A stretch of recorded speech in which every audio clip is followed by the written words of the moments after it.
안녕하세요. 7년 풍년이 끝나고 7년 흉년이 시작됩니다. 오늘 본문은 창세기 41장 46절에서 57절입니다.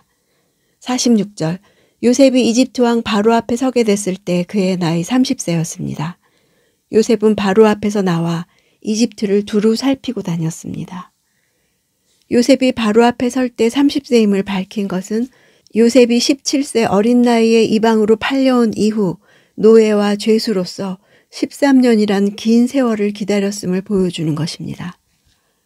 이 시간 동안 하나님은 요셉을 총리로 앉히기 전에 훈련시키셨습니다. 요셉은 노예로서도 감옥에서도 낙담하기보다 작은 일에 충성한 사람이었습니다. 하나님은 구원의 큰 그림을 그리시고 그에 따라 일하셨습니다. 이제 요셉의 삶 속에서 하나님의 일하심이 역동적으로 역사하는 것을 보게 될 것입니다.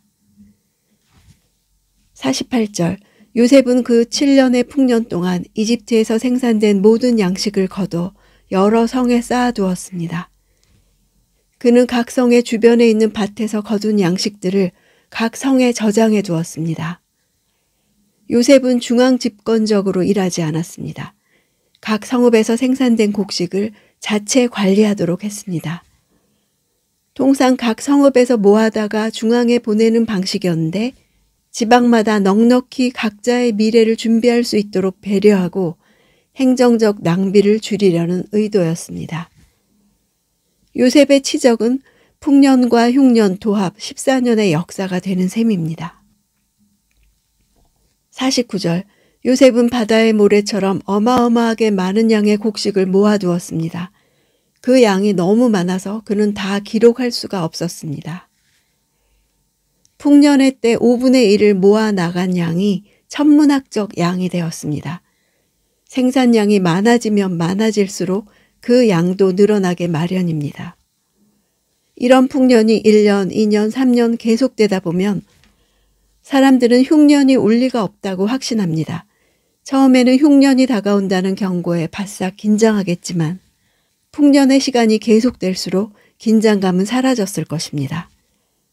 그러나 하나님의 뜻을 분명히 알고 있는 요셉은 풍년의 시간에도 5분의 1 정책을 흔들림 없이 밀고 나갔습니다. 어려운 때를 대비하는 일은 여유가 있고 상황이 좋을 때 하는 것입니다. 어려운 때가 닥쳐서야 한다면 늦습니다. 그래서 위험한 풍요의 시기라는 말도 있죠. 풍요에 취해 어려운 때를 생각하지 못하는 인간의 어리석음을 일컫는 것입니다.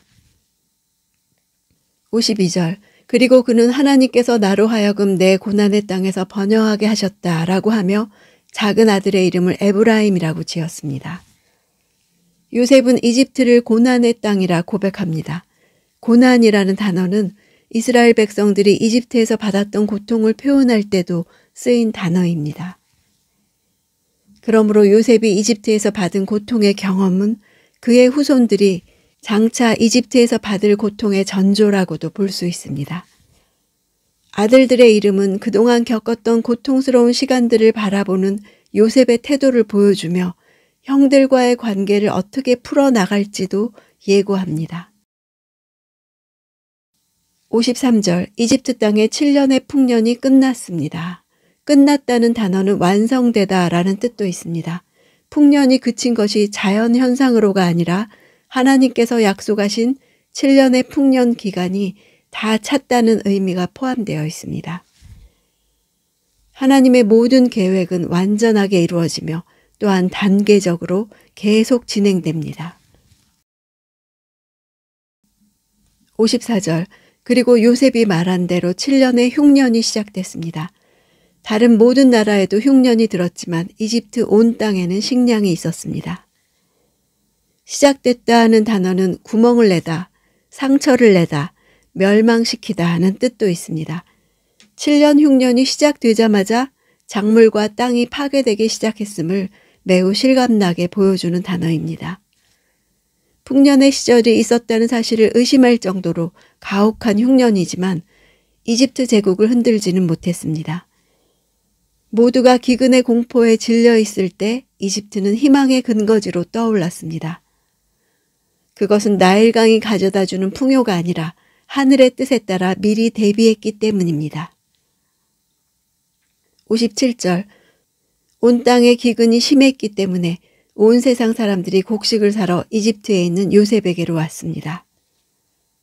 온 세상 사람들이란 단어는 땅이란 단어입니다. 많은 나라의 백성이 찾아왔다는 점을 강조하기 위해 땅을 의인화해서 묘사한 것입니다. 요셉은 그 이름대로 사브낫 바네아가 되어 생명을 나누어 주었습니다. 요셉을 통해 하나님의 뜻이 세상에 드러나는 것입니다. 하나님은 생명을 나누어 주시는 분이기 때문입니다. 온 세상이 아무런 대책이 없이 갑작스럽게 흉년을 맞아 굶주림에 허덕이고 있을 때 이집트에만 곡식이 있었습니다. 이는 흉년의 때를 준비하게 하신 하나님의 지혜와 그 말씀에 순종하여 풍년의 때에 곡식을 거두어 모은 요셉의 성실함의 결과였습니다. 풍년의 때에 흉년을 준비한 요셉이나 좋은 날씨만 계속되던 때에 홍수를 준비한 노아는 모두 하나님이 그들에게 주신 계시를 철저하게 믿은 사람들입니다.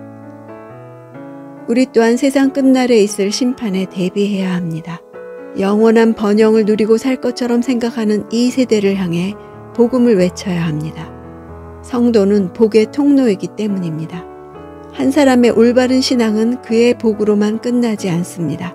그렇기에 혼자서라도 믿음의 길을 가야 합니다.